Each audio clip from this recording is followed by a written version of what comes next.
अभी जो है मैंने आप लोगों को प्लांट में और सबसे जो आपके माइक्रो ऑर्गेनिजम्स होते हैं, सिंपल माइक्रोस्कोपिक ऑर्गेनिजम्स, उन सभी में कैसे रेस्पिरेशन होता है उसको मैंने समझा दिया। अब बात करें थोड़ा सा अब और भी हायर क्लास के जो आपके ऑर्गेनिजम्स हैं उन सभी में रेस्पिरेशन कैसा होता है इसके बारे में। उससे पहले मैं आपको बता दूं कि जो एनिमल्स होते हैं, लार्जर एनिमल्स, उनमें जो आपका रेस्पिरेशन के लिए 3 ठो ऑर्गन्स होते हैं। एक है आपका ट्रैकिया, दूसरा है आपका गिल्स, या फिर पाया जाता है उनमें लंग्स। तो एक एक करके देखेंगे। सबसे पहले हम बात करते हैं इंसेक्ट्स में। तो इंसेक्ट्स में जो है आपका पाया जाता है ट्रैकिया, इसके अलावा कह सकते हैं हम लोग एस्पाइरेकल। तो दोनों में से कोई भी अगर आपका टिक एमसीक्यू में अगर ऑप्शन रहता है तो दोनों में से कोई भी जो है आप आंसर लगा सकते हो। ठीक है, 1 मिनट वेट करो थोड़ा सा। चलो तो अब चलो मैं आगे एक बार ठीक से रिवाइज करा देता हूँ कि इसमें कैसे क्या होता है। तो इसमें देखो क्या होता है कि यहाँ पर इसके बॉडी सरफेसेस पे जो है आपका बहुत सारे आप लोग को जो है ट्यूब लाइक मतलब ट्यूब्स देख रहे होंगे, नलियां देख रहे होंगे। ठीक है, जैसे कि ये जो है आप लोग देख रहे हो कि एक नली हो गया, इस तरीके से आप लोग देख सकते हो एक दूसरा जो है यहाँ पर नली हो गया। ठीक है, तो इस तरीके से आप लोग बहुत सारे डिफरेंट डिफरेंट जो है इसके बॉडी के सर्फेस पर जो है आप लोग ट्यूब्स देख रहे हो, नैरो ट्यूब्स, और देख रहे हो कि ये आपस में जो है आपके कनेक्टेड है, ज्वाइंट है। ठीक है, ऐसा लग रहा है जैसे कि वो जो है आपका चौराहा बना रहे हैं। ठीक है, तो जहां पर ये जो है आपका चार तरफ से एक ही जगह पर आपका ट्यूब ज्वाइन कर रहे हैं, यहाँ पर क्या होता है कि एक बाहर की तरफ में आपका जो है ट्यूब ओपन होता है, और इसी बाहर की तरफ में ओपन ट्यूब को हम बोलते हैं एस्पाइरेकल। ठीक है, तो इस एस्पाइरेकल से जो है वो आपका गैसियस एक्सचेंज करता है, और ट्रैकिया से होते हुए जो अपने बॉडी के डिफरेंट डिफरेंट पार्ट्स में ऑक्सीजन को यानी कि ट्रांसफर करता है। ठीक है, तो इस तरीके से होता है, और इसको ध्यान रखो, इसको हम ट्रैकियल रेस्पिरेशन बोलते हैं। क्यों? क्योंकि ये जो आपका ट्रैकिया से हो रहा है ना, तो इसलिए हम बोलेंगे इसको जो है ट्रैकियल रेस्पिरेशन। तो उम्मीद करता हूँ कि आप लोगों को ये बातें समझ में आ गया कि ट्रैकियल रेस्पिरेशन क्या होता है और किसमें होता है। चलिए अब आगे देखते हैं। तो आगे देखो, ट्रैकियल रेस्पिरेशन के अलावा जो हम लोग ब्रैकियल रेस्पिरेशन को देखते हैं, और ब्रैकियल रेस्पिरेशन क्या होता है, ये जो आपका जो एक्वेटिक एनिमल्स होते हैं ना, यानी कि जैसे कि मछलियां हो गई, तो इन सभी में जो है आपका ब्रैकियल रेस्पिरेशन होता है। और ब्रैकियल सॉरी ब्रैकिया का मतलब आप लोग समझ जाना कि गिल्स, जहां पर भी ब्रैकिया वर्ड आएगा तो समझ जाने कि वो गिल्स है। ठीक है, तो ये जो है आपका ब्रैकियल रेस्पिरेशन देख लेते हैं कैसे होता है। एक्चुअली देखो, इसमें क्या होता है कि ये जो है आपका ये स्ट्रक्चर जो दिख रहा है ना, ये है उसका गिल्स। ठीक है, इसमें कि आप लोगों को जो है बहुत सारे यहाँ पर गिल फिलामेंट दिख रहा होगा। ठीक है, या जो आपका पतला पतला जो लाइन के जैसा दिख रहा है स्ट्रक्चर, तो ये जब जो है ना, ये सभी के जो आपके गिल फिलामेंट्स हैं। ठीक है, रैकर्स होता है यहाँ पे, और गिल पाउच हो गया। तो होता ये है, ध्यान से समझो इसको, कि वाटर जो है ये मछलियां जो है ड्रिंक करती हैं। ठीक है, पानी को, और पीने के बाद से क्या करती है कि उसको जो है वो फिलामेंट से बाहर निकालती हैं। जब वो गिल फिलामेंट्स से बाहर निकालती हैं तो उस दौरान क्या होता है कि फिलामेंट के अंदर में जो आपका पानी है उसमें जो डिजॉल्व ऑक्सीजन है उसको वो लोग ब्लड में सप्लाई कर देते हैं। ठीक है, और जो आपका वाटर है इसको बाहर जाने देती हैं, उसमें कोई आपका जो चेंजेस वो नहीं करती है। इस तरीके से जब वो वाटर को ड्रिंक करती हैं तो उसमें डिजॉल्व ऑक्सीजन रहता है, लेकिन जब अपने बॉडी से बाहर वाटर को निकालती हैं तो डिजॉल्व ऑक्सीजन उसमें नहीं रहता है, उसका वो यूज कर लेती हैं, और ब्लड के थ्रू अपने बॉडी के डिफरेंट डिफरेंट ऑर्गन्स में वो आपका जो है, 1 मिनट, क्या बोल रही है हैप्पी, सॉरी 1 मिनट।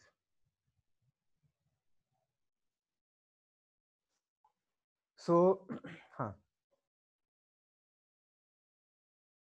ओके। मैं बता रहा था कि किस तरीके से जो आपका ब्रैकियल रेस्पिरेशन होता है। उम्मीद करता हूँ कि समझ में आ गया। सिंपल आप लोग यही समझो कि पानी को वो पीती हैं, और पिए हुए जो यानी कि जो आपका ड्रिंक किया हुआ जो आपका वाटर है उसमें जो आपका डिजॉल्व ऑक्सीजन होता है, उस ऑक्सीजन को वो लोग जो है ब्लड में एब्जॉर्ब कर लेती हैं, और बाकी जो आपका रिमेनिंग वाटर है उसको वो लोग अपने गिल फिलामेंट से बाहर निकाल देती हैं। तो इस तरीके से इसमें रेस्पिरेशन होता है, यानी कि आपका फिशेज में, यानी कि आपके जो एक्वेटिक ऑर्गेनिजम्स होते हैं उन सभी में रेस्पिरेशन होता है। एक टॉपिक मुझसे छूटता हुआ चला जा रहा है, उसको मैं बता दूं कि देखो, अगर हम लोग बात करेंगे प्लांट वर्सेस एनिमल्स में कि रेस्पिरेशन रेट किसमें ज्यादा होता है, हाइयर होता है, तो हम लोग आंसर करेंगे एनिमल्स में। क्यों बोलेंगे? क्योंकि प्लांट को जो है एक ही जगह पर रहना है। ठीक है, जबकि जो एनिमल है उसको जो है आपका मूव करना है, इस वजह से उसको जो है ज्यादा मात्रा में एनर्जी की जरूरत है। तो प्लांट में कम मतलब कि रेस्पिरेशन रेट जो है आपका धीमा होता है, जबकि एनिमल में आपका हाई होता है। एनिमल में बात करेंगे तो एनिमल को दो टाइप में हम लोग डिवाइड कर लेते हैं, एक है आपका एक्वेटिक और दूसरा आपका टेरेस्ट्रियल। अब ध्यान दो कि टेरेस्ट्रियल जो है आपका रहता है जमीन पर, उसको जो है डायरेक्टली एयर में से आपका जो है ऑक्सीजन लेना है, और एयर में जो है आपका ऑक्सीजन का मात्रा है 21%, तो इसलिए ये आपका जो है स्लो रेस्पिरेशन करता है। जबकि बात करेंगे हम लोग एक्वेटिक एनिमल्स का, तो एक्वेटिक एनिमल्स में क्या है कि वो जो है आपका वाटर में जो डिजॉल्व ऑक्सीजन है उसको लेती हैं, और वाटर में डिजॉल्व ऑक्सीजन जो आपका लेस होता है, इसलिए एक्वेटिक एनिमल्स में आपका रेस्पिरेशन का जो रेट होगा वो आपका हाई होगा। तो सबसे ज्यादा आप लोग याद रखेंगे एक्वेटिक एनिमल्स में, 2 नंबर में टेरेस्ट्रियल एनिमल्स में, और सबसे नीचे यानी कि सबसे लास्ट में हम लोग याद रखेंगे प्लांट में। ठीक है, तो ये ध्यान रखिएगा। चलो ये भी मैंने रिवाइज करा दिया। अब बात करते हैं हम लोग आगे, यानी कि जो मेन मोड ऑफ न्यूट्रिशन है हमारे लिए, जो सबसे इंपॉर्टेंट है जानना हमारे बॉडी से संबंधित, जो कि वो है आपका पल्मोनरी रेस्पिरेशन। ठीक है, इसके जाने से पहले मैं आप लोगों को एक और मोड ऑफ न्यूट्रिशन बता दूं। एक और होता है आपका क्यूटेनियस रेस्पिरेशन, जो कि आपके जो है एक्वेटिक एनिमल्स में होता है, जैसे कि आपका जो है जो आपके लीच हो गया, या फिर जो है आपका अर्थवर्म हो गया। इन सभी में क्या होता है कि इनका जो स्किन होता है ना, जो मोइस्ट स्किन, वहां से रेस्पिरेशन होता है। तो उम्मीद करता हूँ कि ये भी आप लोगों को जो समझ में आ गया। ठीक है, अब बात करते हैं हम लोग मेन जो हमारे रेस्पिरेशन का टॉपिक है वो है आपका पल्मोनरी रेस्पिरेशन। तो पल्मोनरी रेस्पिरेशन जो है आपका ह्यूमन बीइंग में, जो आपके मैमल्स होते हैं हायर क्लासेस के, उन सभी ऑर्गेनिजम्स में ये होता है, और इसको हम लोग पल्मोनरी रेस्पिरेशन कहते हैं। ठीक है, ये जो है आपका एक सिस्टम के जरिए होता है, एक ऑर्गन सॉरी एक जो है आपका ऑर्गन सिस्टम के जरिए होता है, जिसको हम लोग बोलते हैं रेस्पिरेटरी सिस्टम। अगर आपसे पूछा जाता है कि रेस्पिरेटरी सिस्टम क्या है, तो आप लोग बताएंगे कि respiratory system is organ system whose main function is to respire, and it consists of nose, pharynx, larynx, trachea and lungs, या फिर बोल सकते हो कि ब्रोंकस, ब्रोंकियोल्स, एल्वियोलाई, ठीक है, एटसेट्रा। तो ऐसे हम लोग डिफाइन कर सकते हैं रेस्पिरेटरी सिस्टम के बारे में। और बात करते हैं कि रेस्पिरेटरी जो आपका ट्रैक्ट है, इसके अंदर में कौन कौन से ऑर्गन्स आते हैं और उनका जो है क्या क्या फंक्शंस होता है। ठीक है, चलो तो इसको हम लोग स्टार्ट करते हैं। चलिए देखिए, सबसे पहला जो ऑर्गन है वो है आपका नोज, जहां पर कि आपका जो है गैसीय सेक्शन होता है, जहां से कि हम लोग CO2 को बाहर छोड़ते हैं और ऑक्सीजन को जो है लेते हैं। और CO2 कहने का मतलब होता है कि ऐसा एयर हम लोग जो है रिलीज करते हैं, छोड़ते हैं, जो कि आपका एयर में CO2 में आपका जो है रीच होता है, और ऑक्सीजन लेते हैं हम लोग। इसके कहने का तात्पर्य होता है कि हम लोग ऐसे एयर को ले रहे हैं जो कि आपका जो है ऑक्सीजन में रिच है। ठीक है, कंसंट्रेशन ऑक्सीजन का ज्यादा है। इसके बाद से जो है आपका ये पहुंचता है आपका नासल कैविटी में। नासल कैविटी का जो पीछे वाला भाग होता है, ऊपर की तरफ में आपका जो एक रीजन पाया जाता है, जिसको क्या बोलते हैं ओल्फैक्टरी रीजन। और ओल्फैक्टरी रीजन में जो है आपका पाया जाता है ओल्फैक्टरी रिसेप्टर, या फिर कह सकते हैं सेल्स। ये जो आपके ओल्फैक्टरी सेल्स होते हैं, ये क्या करते हैं कि जिस एयर को हमने जो है इनहेल किया है, उसमें किस प्रकार का ओडर है, किस प्रकार का स्मेल है, उसको आपका जो है सेंस करके और फिर भेजता है ब्रेन को, और ब्रेन जो है डिटेक्ट करता है, और फिर हमारे बॉडी में जो है आपका उसका रिस्पॉन्स करने के लिए वो अपना ऑर्डर भेजता है। तो उम्मीद करता हूँ कि ये भी समझ लिए। अब जो है आपका वही ऑक्सीजन या फिर एयर पहुंचता है फेरिंग्स में। फेरिंग्स जो है आपका वो एक कॉमन पाथवे होता है between food pipe and wind pipe. यहाँ से होते हुए वो पहुंचता है आपका जो है ग्लॉटिस नाम का एक जो है द्वार होता है, एक ओपनिंग होता है, उससे होते हुए ट्रैकिया में पहुंचता है। और ट्रैकिया के ऊपर जो है बहुत सारे सी शेप्ड कार्टिलेजेस होते हैं, जो कि ट्रैकिया को पिचकने से रोकते हैं। अगर ट्रैकिया पिचक जाता है तो हम लोग सांस नहीं ले पाएंगे, और नहीं ले पाएंगे तो हमारा डेथ हो सकता है। तो इस वजह से ये सी शेप्ड जो आपके जो है कार्टिलेज के बने हुए, यानी कि कार्टिलेजिनस जो आपके जो है सी शेप्ड स्ट्रक्चर्स होते हैं, इनका ट्रैकिया के ऊपर में होना, अटैच्ड होना बेहद ही जरूरी है। इसके बाद जो है ट्रैकिया से होते हुए वो पहुंचता है आपका जो है थोरेसिक कैविटी में, थोरेसिक कैविटी को हम लोग बोल सकते हैं चेस्ट कैविटी, और चेस्ट कैविटी के अंदर में जब पहुंचता है तो ये जो है आपका ट्रैकिया का दो पार्ट हो जाता है, और इन दोनों ही पार्ट से एयर जो आपका पहुंचता है दो ठो ब्रोंकस में, और ये जो आपका ब्रोंकस है फर्दर जाकर के लंग्स के अंदर में जब प्रवेश करता है तो बहुत सारे ब्रांचेज में डिवाइड हो जाता है। उन सभी को हम लोग बोलते हैं आपका जो है ब्रोंकियोल्स, या फिर कह सकते हैं उनको जो हम लोग सेकेंडरी ब्रोंकस। ठीक है, अब जो आपका ये ब्रोंकियोल्स है ये लास्ट में जाकर के एक पाउच के जैसा स्ट्रक्चर बनाता है, जैसा कि आप लोग इधर राइट साइड में देख सकते हो, यहाँ पर जो आपका पाउच लाइक स्ट्रक्चर बना हुआ है, तो ये आपका जो है कहलाता है एल्व्यूलस, और इसको हम प्लूरल में बोलते हैं एल्व्यूलाई। इस एल्व्यूलाई के ऊपर में जो है आपका बहुत सारा पल्मोनरी वेन और आर्टरी जो है आपके, यानी कि ब्लड वेसल जो है आपके कनेक्टेड होते हैं, ब्लड वेसल्स जिनको हम लोग कैपिलरी बोलते हैं। तो ये ब्लड कैपिलरी जो है आपके, जो कि आपके जो है बहुत ही थिन होती हैं, पतली होती हैं, वो आपके कनेक्टेड होते हैं। और ये क्या करती हैं, एक सेकेंड बता रहा हूँ, ये क्या करती हैं कि हार्ट में से जो है आपका उन सभी ब्लड को लेकर के आई होती हैं अपने अंदर में, जिसमें कि आपका CO2 ज्यादा मात्रा में होता है, और ये क्या करती हैं कि एल्व्यूलाई के अंदर में CO2 को छोड़ देती हैं, और इस एल्व्यूलाई में से आपका जो है वो ऑक्सीजन को फिर से प्रोक्योर कर लेती है। ठीक है, किसके मदद से, तो ये जो है आपका हीमोग्लोबिन के मदद से। ठीक है, जो कि एक पिगमेंट होता है जो कि आपका ब्लड में पाया जाता है। जब वो एल्विलाई में से ऑक्सीजन को ले लेती हैं तो इन ब्लड कैपिलरीज से होते हुए जो है वो आपका पहुंचाती हैं हार्ट में ब्लड को, और वहां से जो है हार्ट उसको पंप करके और हमारे बॉडी के डिफरेंट डिफरेंट जितने भी टिश्यूज हैं, सेल्स हैं, उन सभी तक वो ऑक्सीजन पहुंचा दिया जाता है, ताकि सभी सेल्स में आपका जा करके वहां पर ऑक्सीजन का ब्रेक डाउन, सॉरी ग्लूकोज को जो है आपका ब्रेक डाउन हो, उसका ऑक्सीडेशन हो, और वहां पर एनर्जी रिलीज हो। तो ये सब चीजें आप लोगों को ध्यान रखना है। ठीक है, और ये जो आपका दोनों लंग्स है इसके अंदर में जो एल्वुलस होते हैं, एक में आपका जो है 250 मिलियन लगभग लगभग, याद रखिएगा कि एक लंग्स के अंदर में जो आपका 250 लगभग लगभग जो आपका एल्वुलाई होता है, कुल मिलाकर के जो आपका 500 मिलियन याद रखेंगे।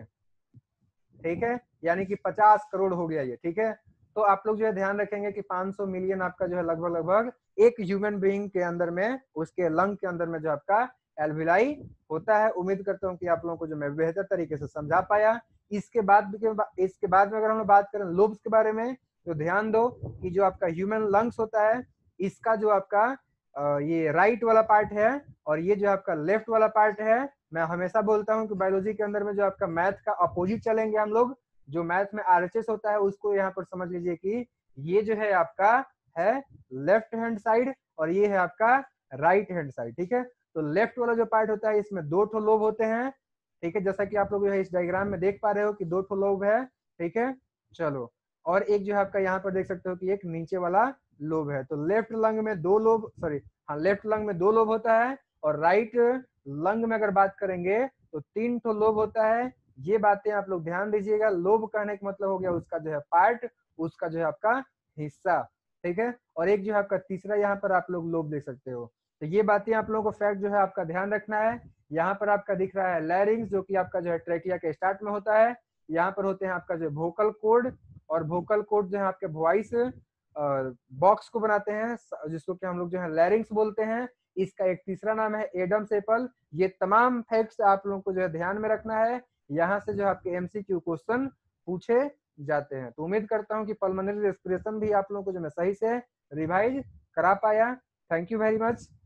तो इस तरीके से जो आपका रेस्पिरेशन कंप्लीट होता है। एक टॉपिक और जो लास्ट में जाते जाते बता दूं कि यहाँ पर जो आपका मतलब कि एल्वुलाई की मदद से, हीमोग्लोबिन की मदद से, आपका जो है ब्लड की मदद से जो आपका सेल के अंदर में ऑक्सीजन गया है, तो वहां पर होता है सेलुलर रेस्पिरेशन। और सेलुलर रेस्पिरेशन में जो आपका जो है एनर्जी रिलीज हुआ है, उसको कैसे हम लोग जो है कन्वर्ट करते हैं, उस एनर्जी को हम लोग जो है कैसे एनर्जी को हम लोग कैसे जो है आपका ATP के फॉर्म में रिलीज करते हैं। ATP क्या होता है, तो इसका याद रखेंगे। ATP जो है आपका वो है एडेनोसाइन ट्राइफॉस्फेट। उससे पहले हमें जानना चाहिए ADP क्या है। ADP जो है पहले से हमारे ग्लूकोज में होता है। ठीक है, तो ADP का फुल फॉर्म जो होता है वो होता है आपका एडेनोसाइन डाइफॉस्फेट। ठीक है, एडेनोसाइन डाइफॉस्फेट। इसमें जो आपका 2 ठो फॉस्फेट होता है। तो ये आप लोग जो है ध्यान रखेंगे। ठीक है। चलिए अब मैं बताता हूँ कि आपका जो है ट्राई फॉस्फेट क्या होता है, तो चलिए उसको भी मैं आप लोगों को जो है बता देता हूँ। ध्यान रखो कि एडीपी जो है, अब देख ध्यान दो पहले, उससे पहले एडेनोसाइन जो डाई फॉस्फेट है, इसमें आपका जो है 2 ठो फॉस्फेट होता है, इनऑर्गेनिक फॉस्फेट होता है, इस वजह से ये आपका जो है लो एनर्जी कंटेंट हो गया। ठीक है, ये ध्यान रखना है। इसके अलावा बात करूं एडेनोसाइन ट्राइफॉस्फेट का, तो देखते हैं एडेनोसाइन ट्राइफॉस्फेट का फुल फॉर्म क्या है। और एडेनोसाइन ट्राई जो फॉस्फेट है, ये आपका जो है एनर्जी के लिए जो आपका कैसा एक मॉलिक्यूल है। तो एडेनोसाइन ट्राइफॉस्फेट होता है आपका जो है एटीपी का फुल फॉर्म। और ये जो है आपका 3 ठो इसमें इनऑर्गेनिक फॉस्फेट होता है, इसकी वजह से ये आपका जो है हाई एनर्जी कंटेंट होता है। और इसको जो हम energy currency of the cell बोलते हैं, क्योंकि ये आपका एनर्जी जो है आपका एटीपी के फॉर्म में स्टोर्ड होता है। और जब हमें जिस लाइफ प्रोसेस को करने के लिए, इंडोथर्मिक रिएक्शन को करने के लिए एनर्जी की जरूरत पड़ता है, वहां पर इसका उपयोग करते हैं हम लोग वाटर के जरिए, और फिर जो है आपका एनर्जी रिलीज होता है। चलिए जाते जाते मैं आप लोगों को समझा देता हूँ कि कैसे आपका एनर्जी रिलीज होता है। पी का मतलब आप लोग ध्यान रखें, जहां पर भी मैं पी आई लिखूंगा आप लोग समझ जाइए कि आपका जो है पी फॉर फॉस्फेट और आई फॉर इनऑर्गेनिक। ठीक है, क्योंकि इसमें जो है कार्बन इन्वॉल्व नहीं है। ठीक है, चलिए अब बात करते हैं फॉस्फेट। तो देखो, अगर ये एक फॉस्फेट हो गया और एक दूसरा मैंने यहाँ पर फॉस्फेट बना दिया, ठीक है, तो ये 2 ठो जो आपका फॉस्फेट इनऑर्गेनिक फॉस्फेट से मिलकर के बना हुआ जो आपका मॉलिक्यूल है, ये है आपका ए डी और पी। ठीक है, तो ये एक मॉलिक्यूल हो गया। इसमें हम लोग क्या करते हैं कि इसमें हम लोग ऐड करते हैं एक दूसरा, मतलब सॉरी, एक तीसरा जो है आपका फॉस्फेट, इनऑर्गेनिक फॉस्फेट। तो इसको ऐड करने के लिए जो हमें कुछ एनर्जी की आवश्यकता होगी। और ध्यान दो ये दो कि ये जो आपका एनर्जी है, ये आपका इसी, देखो सबसे पहले ध्यान से समझो, यहाँ पर जो 2 फॉस्फेट से मिलकर बना हुआ जो एटीपी है, उसमें हम लोग एक और इनऑर्गेनिक फॉस्फेट को जब ऐड कर देते हैं, तो यहाँ पर जो आपका 3 तो फॉस्फेट वाला एक आपका जो है मॉलिक्यूल बनेगा। ठीक है, जैसा कि आप लोग यहाँ पर देख पा रहे हो कि मैंने जो बना दिया 3 फॉस्फेट से मिलकर के बना हुआ एक मॉलिक्यूल, इसका हम लोग नाम देंगे एटीपी। अब ध्यान ये देना है कि एडीपी के अंदर में हमने जब फॉस्फेट का ज्वाइन किया, उसमें जो है जोड़ा, तो उसके लिए जो हमें एनर्जी की आवश्यकता था, और वो एनर्जी क्या होता है कि उसी एटीपी के फॉर्म में जो आपका स्टोर हो जाता है। और फर्दर तो इस तरीके से जो आपका स्टोर होता है एनर्जी एटीपी के फॉर्म में। अब मैं आप लोगों को समझाने वाला हूं कि किस तरीके से आपका इस एटीपी से आपका जो है एनर्जी रिलीज होता है। तो ध्यान ये दो कि आपका जो वाटर है, इसका हम लोग जब एटीपी के साथ में रिएक्शन कराते हैं, ठीक है, तो फिर क्या होता है कि एक तो आपका जो है माइनस हो जाता है फॉस्फेट, यानी कि एक फॉस्फेट उसमें निकल जाता है एटीपी में से, और फिर से जो है वो एटीपी कन्वर्ट हो जाता है एडीपी के फॉर्म में, यानी कि 2 फॉस्फेट का बना हुआ एक मॉलिक्यूल। और इससे जो आपका एनर्जी रिलीज होता है। ये आपका एनर्जी कितना रिलीज होता है, तो ये मैंने लास्ट क्लास में आप लोगों को समझाया था कि 30.5 किलो जूल पर मोल। तो यहाँ पर मैं नहीं लिख रहा हूँ, आप लोग मुंह से सॉरी कान से सुन लीजिए कि किलो जूल पर मोल। ठीक है, नहीं लिख पा रहा हूं मैं। तो ये आप लोग जो है, उम्मीद करता हूं कि मैंने बेहतर तरीके से आप लोगों को समझा पाया। यही सब फैक्ट जो है आपके जानने थे। ठीक है, चलो एक्चुअली